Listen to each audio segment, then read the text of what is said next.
Hi friends, இன்னைக்கு ஆப்பமாவை வச்சு ஒரு சின்ன ரெசிபி தான் பண்ண போகிறோம். இது ஈவினிங் டயத்தில் நான் மீதமான ஆப்பமாவை வச்சு செய்கிறேன். வாங்க எப்படி செய்யுதுன்னு பார்ப்போம். இதுக்கு தேவையான ஒரு 2 தேங்காய் சீலை குட்டி குட்டியாக கட் பண்ணி வச்சுருக்கிறேன். கொஞ்சம் முந்திரி பருப்பு எடுத்துக்கிறேன். இது ஆப்ஷனல் தான். இது வந்து கருப்பட்டி சிரப்பு வந்து ஒரு 1/4 கப் எடுத்து வச்சுருக்கேன்.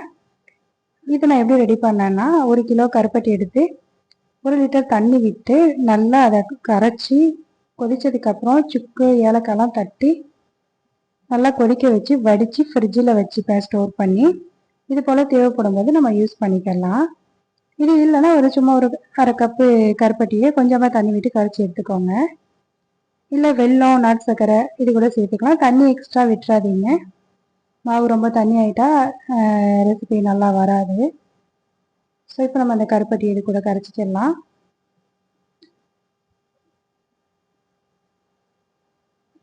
இது வந்து ஈவினிங் ஸ்நாக்ஸுக்கு செய்கிறதுக்கு நல்லாயிருக்கும். இது சாப்பிட்றதுக்கு அப்படி மேலே வந்து அந்த தொதல் டேஸ்ட் இருக்கும்.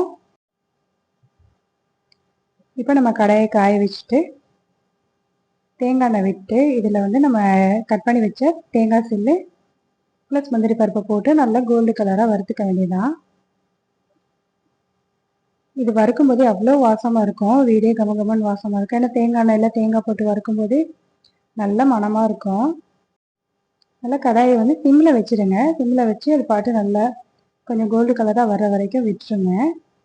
இது போல் கோல்டு கலராக வந்ததுக்கப்புறம் நம்ம ரெடி பண்ணி வச்சுருக்கோம் இல்லையா, அந்த மாவை நம்ம இதில் விட்டுற வேண்டியதுதான்.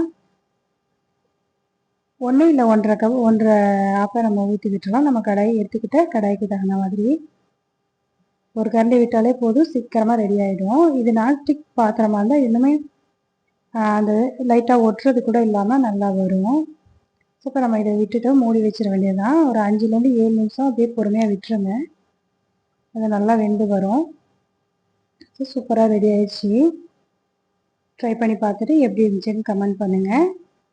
வீடியோ பிடிச்சிருந்தா லைக் பண்ணுங்கள், ஷேர் பண்ணுங்கள், கமெண்ட் பண்ணுங்கள். மறந்துடாமல் சப்ஸ்கிரைப் பண்ணிக்கோங்க. தேங்க்ஸ் ஃபார் வாட்சிங்.